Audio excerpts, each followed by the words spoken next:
O rock nacional brasileiro dos anos 90 foi profundamente marcado pela fusão, pela mistura dos estilos e ritmos regionais com o que de melhor se ouvia no rock internacional e na música pop. 3 exemplos clássicos disso que eu estou falando são o Raimundos com o vocalista Rodolfo Abrantes, a Nação Zumbi, principalmente no período com o seu primeiro vocalista, que infelizmente nos deixou muito cedo, o Chico Science, fazendo a Chico Science e Nação Zumbi com o movimento Mangue Beat maravilhoso lá no Recife, Pernambuco.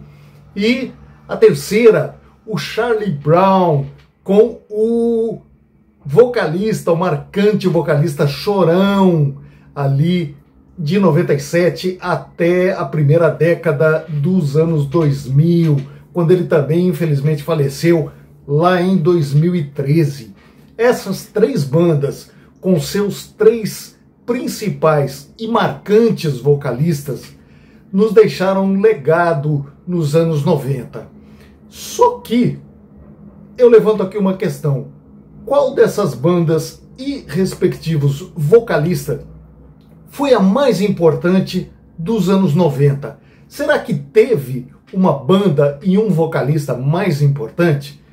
É isso que eu vou tentar discorrer aqui e bater esse papo com vocês aqui nesse programa de hoje, de 20 discos, o canal que fala do rock brasileiro, nosso rock nacional dos anos 80, 90, 70, 60 e atual. E vou contar então em 3 partes cada uma dessas bandas. Vamos classificar da seguinte forma: vamos falar um pouquinho da história de cada uma delas de forma cronológica, tá?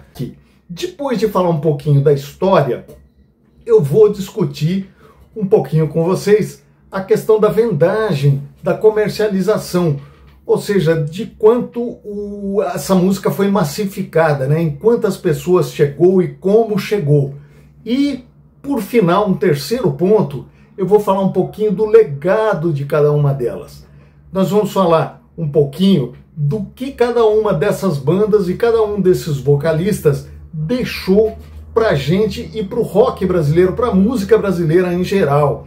E no final do programa, eu vou levar para vocês o resultado na nossa pesquisa. Você, principalmente você, seguidor, que já é seguidor aqui do canal e que votou num desses 3, né, que a gente colocou, ou numa 4ª opção que você poderia escolher ali e colocar nos comentários do canal, qual deles foi o primeiro, o segundo e o terceiro colocados. Legal? Na sua opinião, na opinião da galera. E eu aproveito aqui, eu, Neto Machado, aproveito aqui para convidar você, meu amigo, minha amiga, que ainda não é inscrito aqui no canal e que curte o rock nacional, se inscreva aqui no canal, dê sua sugestão. Sempre muito legal ouvir você aqui para a sugestão de um próximo programa. Vamos começar então falando um pouquinho da história dos Raimundos, que surgiu ali no comecinho dos anos 90, lá em Brasília. O núcleo da banda eram 2 amigos, o Rodolfo Abrantes, que depois se tornou o vocalista, até 2001, quando ele deixou a banda, e o Digão, que se tornou o guitarrista na fase profissional da banda. Lá no início, tanto o Digão quanto o Rodolfo eram bateristas, pois é, e o Rodolfo tocava guitarra e o Digão começou com a bateria. Então eles começaram fazendo algumas brincadeiras e, primeiro, eles eram fãs do Ramones, da banda nova-iorquina que começou com o punk rock. Pois é, os Ramones, aquela pauleira do punk dos Ramones, digamos, foi a primeira grande influência dos Raimundos, que não se chamavam Raimundos ainda na época, mas que animavam ali as festinhas de Brasília, né? As festinhas da escola, das faculdades. E então eles faziam muito cover dos Ramones. Eles se desligaram por algum tempo, se distanciaram por algum tempo, inclusive moraram em cidades diferentes. O Rodolfo era de família paraibana, pois é, os pais eram da Paraíba e eles curtiam muito música nordestina, o forró, inclusive aquele forró, digamos, com aquela pitada mais caliente, né, com aquela pitadazinha de sacanagem ali na letra e tudo mais. Então o Rodolfo cresceu ali de garotinho ouvindo essas músicas nordestinas, das quais ele se tornou fã, e que depois, quando eles se reencontraram ali 92, 93, e resolveram chamar então outros integrantes, né? O Caniço começou a fazer parte da banda, o baterista principal também, e aí já o Rodolfo indo para os vocais e o Digão nas guitarras, né? Então eles começaram a fazer esse processo de fusão da música nordestina com o punk rock, especialmente dos Ramones, o que foi chamado ali de forrocore, a mistura do forró com o hardcore, né? Com aquela pitadinha de sacanagem ali que eles colocavam nas letras. Veio um primeiro disco lá da gravadora dos Titãs, que estava começando, né? A gravadora dos Titãs contratou os Raimundos, e o primeiro disco eu ouvi há pouco tempo, claro, eu voltei a ouvir todos os discos que eu estou comentando aqui com vocês, e esse primeiro disco dos Raimundos que está aparecendo aqui para vocês foi uma verdadeira pedrada, e foi uma coisa muito diferente, porque nenhuma banda nacional, as bandas dos anos 80, né, as bandas tradicionais do rock brasileiro, e aí a gente está falando em Legião Urbana, Titãs, Barão Vermelho, traziam aquela linguagem rock and roll ou aquela linguagem pop, mas mais tradicional, dentro do mainstream principalmente, e os Raimundos vieram com aquela pitada, com aquela grande pitada de música regional, do forró mesmo, que não existia nessas bandas, né, das bandas principais do rock brasileiro dos anos 80. Então, os anos 90, os Raimundos abriram essa porta para esse estilo que incorporava essas influências muito fortes da música regional. Então isso foi um diferencial muito grande. A rapaziada que gostava do rock mais pesado, até do metal, começou a ouvir os Ramones, os Raimundos. E aí daqui a pouquinho eu vou explicar a questão do nome, que tem muito a ver com Ramones. A garotada do metal, que gostava de um rock mais pesado, começou a se identificar. Poxa, esses caras trazem algo diferente e muito... que tem uma raiz no que a gente gosta aqui, que é a pauleira. Músicas muito aceleradas. Era até difícil no primeiro disco, na maioria das músicas, entender o que o Rodolfo cantava, tal a velocidade das músicas. Legal, pessoal? Mas músicas muito marcantes, muito bem executadas, como a música que abria o disco, que era o Puteiro em João Pessoa. Puteiro em João Pessoa foi um grande sucesso desse disco, além da música Selim, que tinha aquela pitada muito forte de sacanagem ali, né, da menina andando de bicicleta e tudo mais, e que tocou muito nas rádios. E é engraçado, porque essa música, a Selim, é uma música menos acelerada e mais radiofônica. Ela é mais, digamos, comercial, ela não era uma música voltada apenas para o público do rock mais pesado, do hardcore dos Raimundos. E os Raimundos mesmos falam, né, que esse disco, engraçado que essa música saía, eles nem queriam gravar essa música primeiramente, os diretores da gravadora meio que pediram para eles, tem que incluir essa música, ela faz muito sucesso nos shows e tudo mais, e foi o grande estouro radiofônico. Foi uma música que chegou em todo o Brasil e fez o estardalhaço com a chegada dos Raimundos. Aí partindo para a questão da vendagem, tá, pessoal? Quantos discos os Raimundos venderam nesse primeiro LP? Eles venderam 200 mil cópias, cerca de 200 mil cópias, o que foi uma grande tiragem na época para uma banda iniciante, ainda mais num selo, que era o Banguela Records dos Titãs, que ainda não tinha tanto nome na praça. Então isso foi uma novidade muito grande, e essa venda foi considerada muito boa, essa vendagem foi considerada muito boa. E o que aconteceu, pessoal? Ao longo dos anos, o Raimundos foi então fazendo um som, entre aspas, mais palatável, mais comercial. Vamos voltar um pouquinho. Antes disso, eu quero falar da questão do nome.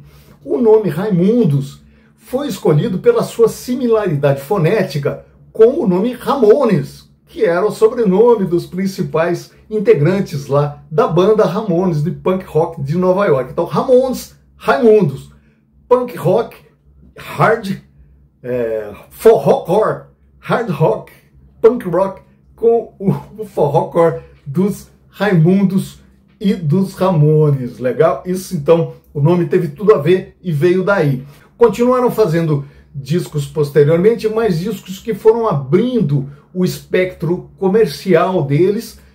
As músicas estavam com uma velocidade um pouquinho menos acelerada. Você começava a entender melhor o que o Rodolfo cantava nas letras, até chegar no ponto alto deles, que foi o Só no Foreves, que vai aparecer, vou mostrar aqui também. O Só no Foreves é um disco de 1999 e que trazia o grande sucesso Mulher de Fases, que também estourou nas rádios do Brasil todo e que trouxe também um público para os Raimundos diferente do público só do rock. Olha só, eles partiram então, né, do rock pesado para um público de rock mais geral, e desse público de rock mais geral eles abrangeram o jovem que estava ali ouvindo música jovem da época, não só o rock e o pop nacional ou internacional, mas também até quem ouvia música sertaneja começou a ouvir Raimundos, quem ouvia música pagode. Até a capa do disco deles é uma tiração de sarro com bandas de pagode, né? Estou mostrando aqui para vocês, eles estão ali com pandeirinho e com a roupa também deles e o estilinho todo de cantores de pagode, que eram os grupos que faziam grande sucesso na época. E eles chegaram nesse público com a Mulher de Fases. Tanto que eles chegaram a tocar em grandes programas de auditório na TV aberta da época, como Raul Gil, Faustão, né? E começaram a abrir e começaram a vender muito esse disco. E só esse disco chegou a 2 milhões de cópias vendidas. Muita coisa para a época, muita coisa mesmo. E no total, só aqui para a gente fechar, né, a questão da popularidade, os Raimundos chegaram a vender, então, no todo, todos os seus discos, desde 94 até 2001, que foi a saída do Rodolfo, venderam cerca de 5 milhões de cópias. Eles foram muito populares. Por que o Rodolfo saiu? O Rodolfo saiu porque ele começou a se aproximar de religiões, da religião da namorada dele na época. Eles começaram a se aproximar mais da religião e começaram a ver que aquele estilo de vida que ele estava levando não condizia mais com o que ele vivia. Então ele preferiu sair da banda. Ele saiu, ele pegou todo mundo de calça curta e isso gerou muito desconforto, isso gerou atrito, principalmente com o Digão, o guitarrista e fundador da banda, junto com ele. Ele não avisou ninguém previamente que ia sair. Simplesmente no auge do sucesso, depois de gravar um disco para a MTV acústico, ele simplesmente saiu. Ele simplesmente pediu as contas e olha, eu vou fazer música gospel lá na minha igreja e tal, eu acho que isso que eu estou fazendo aqui não tem mais nada a ver com o que eu estou vivendo. Além disso, ele estava tendo problemas sérios com drogas e álcool e estava chegando, segundo ele, né, segundo declarações posteriores, ele estava chegando num limite que podia levá-lo à morte. Ele descobriu uma doença na época e aí ele falou assim, poxa, virou a chavinha. Ele falou assim, ou eu paro por aqui ou eu vou morrer. Eu vou morrer com os meus excessos. Então ele decidiu pisar no freio, deixou os Raimundos. Os Raimundos continuaram. O Digão, que era o guitarrista, assumiu os vocais.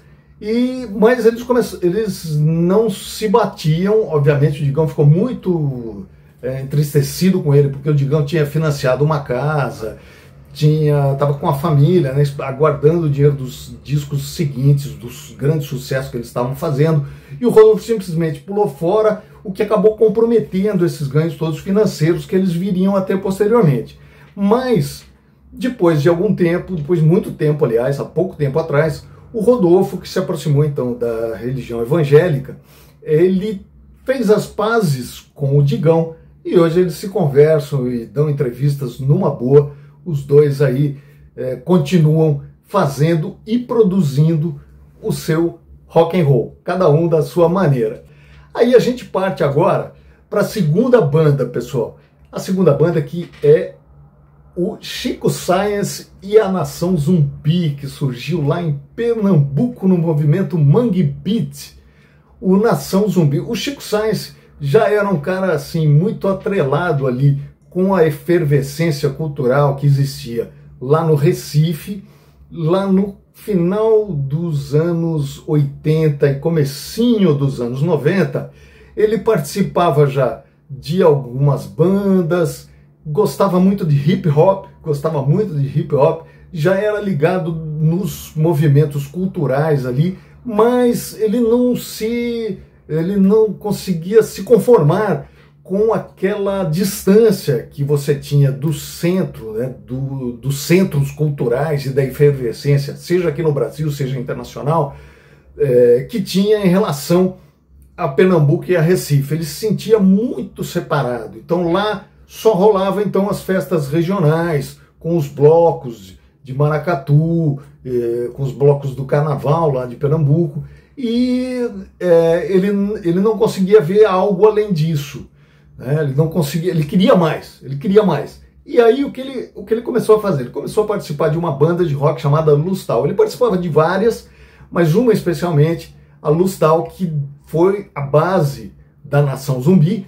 Ele participava ali, eles começaram então ali no final dos anos 80, começo dos anos 90, com muita influência da soul music norte-americana, a música black americana, com o rock and roll, né? E o Chico também, por ter aquela personalidade muito inquieta, participar, ir a festas e tudo mais, e ouvir muito hip hop, se envolver ali com a galera, ele também conheceu uma galera que fazia um som com os batuques e com os tambores do maracatu, que se chamavam Lamento Negro, que convidou o Chico para participar de alguns ensaios. O Chico começou aí em algumas apresentações da Lamento Negro, que também foi a base dos tambores ali da Nação Zumbi, inclusive dos seus participantes da banda, né? E o que o Chico começou a fazer? O pessoal do Lamento Negro começou a chamar nas suas apresentações o Chico para dar uma canja nos lugares alternativos que eles estavam se apresentando. E o Chico Science começou a improvisar as músicas que ele tocava, que ele já tinha composto na Lustal, começou a fazer esse mix com os tambores do pessoal da Lamento Negro, na hora que ele subia no palco para improvisar. Aí, com alguns meses em que ele estava tanto na banda de rock, na Lustal, quanto na Lamento Negro, participando de alguns ensaios e de algumas apresentações como convidado, ele falou o seguinte: poxa, por que a gente não junta essas duas bandas? Vamos fazer um som só. E dessa junção entre essas bandas, entre o rock and roll e o maracatu de Pernambuco, é que surgiu a Nação Zumbi. Que depois ele foi lapidando ali nas suas letras, cheias de posturas sociais, né? A antena parabólica fincada na lama do caranguejo ali da questão do mangue, né? Da questão do mangue de Pernambuco. Quer dizer, o Chico e o Mangue Beat, depois também com o pessoal lá da banda do Fred 04, que ele residia junto, né? Fizeram então esse manifesto, né? Fizeram um manifesto do Mangue Beat, falando da necessidade de você levar o seu som, a sua cultura para fora, e também de absorver o que vinha de fora para dentro da cultura de Pernambuco e do Recife. Ele veio então para São Paulo com a banda e gravou o primeiro LP, que foi o Da Lama ao Caos. Da Lama ao Caos foi o primeiro disco em 1994 do Chico Science e Nação Zumbi. O som desse disco, pessoal, eu obviamente voltei a ouvir o disco. O som do disco é um som mais difícil, da galera roqueira da época, ou mesmo de quem estava ouvindo ali o rock nacional, incipiente. Era um som mais difícil, porque ele tinha mais elementos regionais do maracatu, que a gente não estava com os ouvidos acostumados a ouvir no resto do Brasil. Mas a forma com que o Chico Science envolveu aquilo ali, aquela batida, com a influência do hip hop e com as suas letras sociais super envolventes, criticando, né, fazendo ali a sua crítica social e falando dessa necessidade da inserção na cultura mundial, né? A internet, vamos nos lembrar, ela praticamente não existia ainda, né? Ainda ele estava muito incipiente. Então, o que fazia mesmo a integração nacional e mundial era a MTV, em termos de música jovem aqui no Brasil. E MTV, que logo depois o Chico Science se tornou o apresentador da MTV, e eu mesmo tive a oportunidade de ver vários programas com ele na época. Ele era muito inteligente e muito rápido, com raciocínio super rápido, com uma criatividade fora do comum. O Chico Science era uma pessoa de uma criatividade fora do comum, que juntou tudo isso na música. E esse movimento Mangue Beat, lá no Recife, não se limitou à questão da música jovem. Ele foi também para as artes plásticas, para pintura, para várias coisas, dança. E então as festas lá no Recife eram muito, muito enriquecidas por essa questão. Aonde o Chico ia, todo mundo queria estar. Todo mundo queria estar. Ele começou a ser um aglutinador dessa nova força local, que depois se tornou também nacional e foi até para fora. E aí, então, o que acontece? O Chico vem, como eu estava falando, vem para São Paulo, grava o primeiro disco, Na Lama ao Caos. Esse primeiro disco tem algumas dificuldades técnicas. O Liminha, que é aquele Midas da música pop dos anos 80, né, do rock brasileiro, que gravou ali o Cabeça Dinossauro dos Titãs, que foi a grande cabeça por trás do Cabeça Dinossauro, e que também foi o baixista dos Mutantes, né, na época, lá com a Rita Lee, nos anos 60. O Liminha fala em diversas entrevistas aqui mesmo na internet da dificuldade técnica que eles tinham para a questão da gravação dos tambores ali de forma acústica no estúdio. Eles ainda estavam aprendendo, né, como fazer isso. Então ele não saiu em termos de som da forma ideal, mas muito desse disco a gente pega muita coisa interessante que ficou, e tanto ficou que a gravadora relançou o disco em vinil há pouco tempo atrás. Na época ele não vendeu muito, ele teve uma vendagem super baixa, cerca de 10 a 20 mil cópias apenas do disco, que foi considerado uma vendagem baixa. Só que nesse meio tempo, o de 94, quando o disco estava lançado, até o segundo disco, que foi ali em 96, o sensacional Afrociberdelia, que eu vou mostrar aqui também, que foi o segundo e último disco, infelizmente, do Chico Science na Nação Zumbi. Esse disco já foi produzido com um acervo tecnológico e um conhecimento, um know-how para gravar os batuques, né? E a parte eletrônica também, o hip hop e as guitarras também já de uma forma muito mais adequada, muito melhor formatada. Além da grande força que ainda havia na produção, né? Eles ainda estavam muito inspirados. Então o segundo disco, que foi o Afrociberdelia, já tocou muito na MTV. Eles fizeram o clipe da Manguetown, que tocou muito na MTV, e era um clipe sensacional, em que apareciam umas dançarinas com umas lâmpadas coloridas no corpo todo, né, na roupa, no corpo, e os integrantes o Chico Science e os integrantes da Nação Zumbi ali numa casa, meio no mangue, ali no meio do quintal. Tocou muito, eu assisti muito esse clipe, muito bem produzido, tanto o disco quanto o clipe. O próprio Chico Science virou apresentador de programas da MTV, o que ajudou, obviamente, também na projeção da banda. E além dessa música, um grande sucesso desse segundo disco do Chico Science com a Nação Zumbi foi Maracatu Atômico, que era do Jorge Maltner, originalmente, né, uma música do Jorge Maltner, composta lá nos anos 70 pelo Jorge Maltner e o Jacobina. E essa música eles passaram por sugestão dos diretores da gravadora do Nação Zumbi, do Chico Science, eles colocaram no disco. A banda não queria colocar, mas os diretores falaram: achei que isso aí vai ser um sucesso, é legal, coloca, que vocês não vão se arrepender. Eles colocaram meio que por força maior, né, a força. E também o clipe teve um enorme sucesso e o resultado da gravação também ficou muito legal. O que aconteceu? Como eu estava falando para vocês, o tipo do som, a sonoridade da Nação Zumbi, apesar desse segundo disco já ter vendido 200 mil cópias, o que foi muito mais do que as 10 mil primeiras cópias, 10 a 20 mil primeiras do primeiro disco, ainda eram considerado para uma banda que estava indo para o segundo disco e tinha muita grana, né, colocada pela gravadora ali para divulgação e tudo mais, ainda era uma tiragem considerada limitada e eles não conseguiam entrar em alguns espaços, eles tinham um som difícil. O que aconteceu, pessoal? Os integrantes e o empresário da Nação Zumbi começaram a contactar produtores e principalmente de grandes festivais na Europa e nos Estados Unidos, oferecendo e mostrando a música da Nação Zumbi. Lembrando mais uma vez, a gente não tinha internet como a gente tem hoje.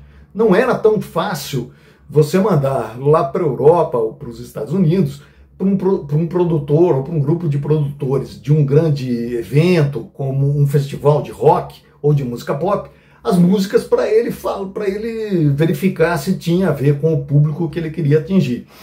Então, às vezes, isso tinha que ir por fita cassete, você tinha que fazer o contato por telefone, ainda na época, telefone fixo, né? Você tinha que fazer aí 1000 malabarismos para fazer a coisa chegar lá fora. E eles conseguiram chegar. Até que foram chamados para festivais na Europa, e da Europa para os Estados Unidos, onde eles tocaram simplesmente no Central Park de Nova York com o Gilberto Gil. E sabe qual banda abriu o show para eles lá em Nova York? Paralamas do Sucesso, que já fazia muito sucesso aqui no Brasil, mas que lá fora ainda tinha um sucesso menor do que o Chico Science e a Nação Zumbi.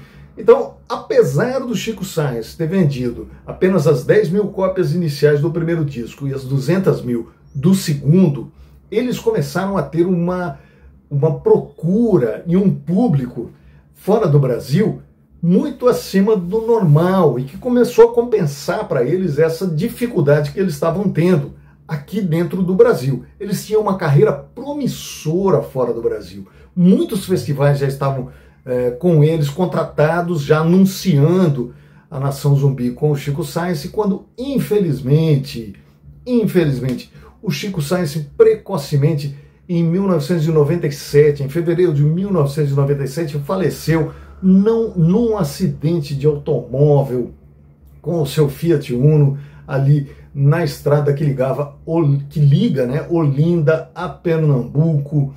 Infelizmente ele não sobreviveu a uma batida de automóvel e faleceu muito cedo, na faixa dos seus 33, 34 anos, e deixando aí um legado também, né, impressionante na música, no rock brasileiro e na música brasileira. O seu jeito de cantar, né, aquela frase que se tornou clássica dele, que abre o segundo disco, né, o Afro-Ciberdelia, eu vim com a Nação Zumbi, que foi gravada inclusive essa frase, né, foi falada pela Cássia Eller lá naquele disco maravilhoso dela, também o último dela, infelizmente ela faleceu logo depois, um acústico, em que ela canta uma música com a Nação Zumbi, que é o Quando a Maré Encher, que eles fizeram a música não com o Chico Science, que já havia falecido, mas ela faz ali uma homenagem para ele, gritando, né, ali bradando o seu grito de guerra: eu vim com a nação zumbi. Pois é, ele continua aí muito presente e muito importante também o legado do Chico Science na música e no rock brasileiro ali que nasceu, que começou nos anos 90. Pois é, depois dessas informações da segunda banda, eu vou aqui passar para a terceira banda, pessoal. A terceira grande banda dos anos 90 do rock pop nacional foi Charlie Brown Jr., ali de Santos, com o seu também super carismático cantor, o Chorão. Pois é, o Chorão e a Charlie Brown Jr., que começaram ali no skate, né? A história do Chorão é muito interessante, né? Porque o Chorão, ele frequentava ali a galera do skate, né? Ele não era cantor, ele não cantava em banda alguma, gostava de andar de skate e ia lá para os parques e para as praças com o seu skate, lá em Santos, ali por 94, 95, e numa festinha, também num barzinho com música ao vivo, a banda estava lá tocando, o Chorão estava assistindo essa banda tocar, quando o vocalista teve que se ausentar um pouquinho, talvez foi para o banheiro ali, ou teve algum probleminha, e o pessoal falou: esse rapaz do skate aí, esse tal de Chorão, parece que canta, sobe lá enquanto o cara tá dando um tempo aí, sobe lá, faz um improviso aí. E o Chorão subiu e se deu tão bem e gostou tanto que ele continuou, ele foi em frente com a carreira musical dele. Não surgiu dali, dessa banda, o Charlie Brown Jr., mas ele foi se envolvendo cada vez mais e foi chamando, então, foi se aproximando do Champignon, né, dos primeiros integrantes do núcleo do Charlie Brown Jr. Eles faziam no início rock com letras em inglês e com forte influência do reggae e do ska, né, que não são músicas propriamente nacionais, mas que tem aquela influência latina ali, né, Jamaica, né, o ska, que também influenciou muito os Paralamas do Sucesso, mas com uma pegada mais rápida, do skate rock, do punk também, né, da mistura também se fazia presente ali, como eu falei aqui no começo do bate-papo para vocês. E aí o que aconteceu? Quando chegou ali por 97, eles começaram também a trazer essas letras de músicas que eles tinham em inglês para o português. E numa dessas surgiu o convite para o primeiro LP. Para o primeiro LP, que também vou mostrar aqui, que é o Transpiração Contínua e Prolongada, que também é uma pedrada, pessoal. Eu voltei a ouvir esse disco recentemente para fazer esse programa aqui para vocês, e eu confesso, foi o disco que mais me agradou reouvir, porque ele tem aquela pegada da minha geração, né, dos anos 80 ali do rock, e que também absorvia, né, pegava a garotada mais jovem do final dos anos 90 e que curtia o rock e o skate. Então, e o Chorão também foi colocando isso dentro de uma linguagem que ele dominava muito bem, uma linguagem que tinha suas limitações em termos poéticos e tudo mais, mas que ele foi aprendendo a desenvolver disco a disco, ele foi melhorando muito a questão das letras. E nesse disco, que é o Transpiração Contínua e Prolongada, que nesse disco também tem uma música que tem um forte apelo radiofônico, que é Proibida Pra Mim, que é uma música um pouco menos acelerada, mas com uma letra também muito marcante, com a melodia muito marcante, e o instrumental deles também, pessoal. O Charlie Brown Jr., principalmente da primeira formação, era espetacular, era sensacional.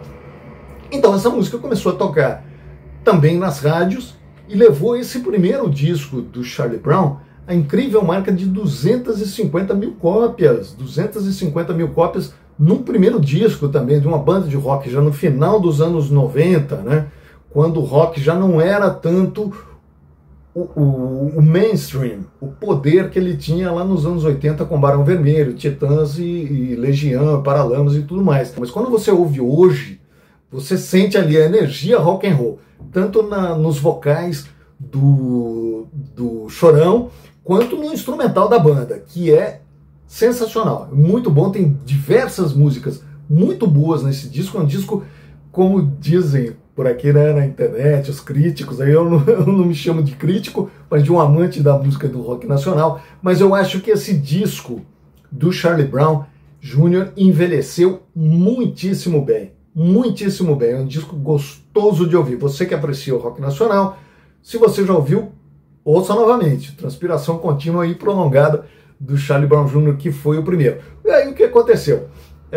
Eles fizeram mais 1 ou 2 discos com a formação original, mas começaram a ter diversos atritos. A personalidade do Chorão, junto com a personalidade dos outros integrantes da banda, né, do Champignon e tudo mais, que era o contrabaixista, começou a ter muito atrito, também muita grana, obviamente, rolando, né, por causa das vendagens que eram cada vez mais altas da banda.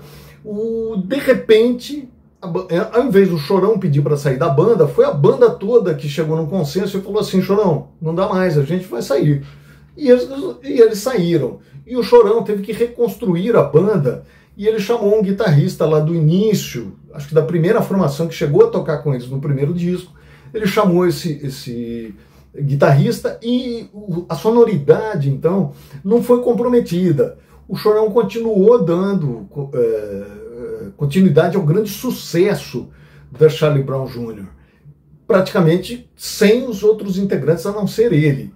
E isso durou até 2013, quando infelizmente o Chorão foi encontrado morto, provavelmente por uma overdose de drogas no apartamento dele lá em Santos. Infelizmente também nos deixou muito cedo, mas o legado do Chorão e da Charlie Brown Jr. também duram até hoje. Eles influenciaram muitas bandas. Acho que foi entre essas 3 bandas que eu falei, acho que a Charlie Brown Jr. foi a que mais teve influência nas novas bandas brasileiras que surgiram depois deles. Muita gente queria ter um novo Charlie Brown Jr., né, depois do lançamento do primeiro disco deles. Todo mundo queria aquele som, aquela energia, aquela pegada que o Charlie Brown e o Chorão representavam muito bem. Eles venderam ao todo 5 milhões de cópias, foi o mesmo número total dos Raimundos, que também foi um estardalhaço muito grande, foi uma vendagem muito alta e muito elevada para uma banda de rock ali da geração dos anos 90, vamos falar assim. E que tem o seu legado, né? Eu gosto muito de ouvir os discos dessas 3 bandas até hoje. São bandas que valem a pena, quem não conhece, conhecer, e quem já conhece, ouvir novamente. Com certeza são bandas incríveis e cantores, né? 3 cantores que deixaram aí sua marca indelével no rock brasileiro. Qual deles, agora vamos à pergunta que não quero calar, qual deles é ou foi o mais importante? Qual dessas bandas você acha que foi a mais importante?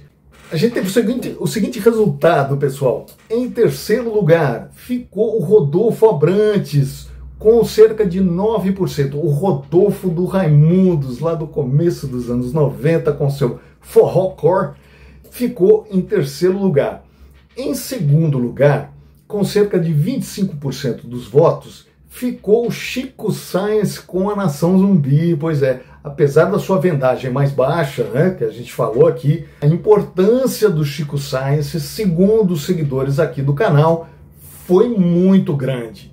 E ele ficou em segundo lugar com esses 9% dos votos. E em primeiríssimo lugar, com cerca de 55% dos votos, ficou o Chorão com a Charlie Brown Jr. Pois é, mas mesmo com tudo isso, eu acho que cada um deles teve a sua importância e tem que ser colocado, sim, num lugar especial lá no nosso rock brasileiro. Legal? Encontro você no próximo programa. Até lá!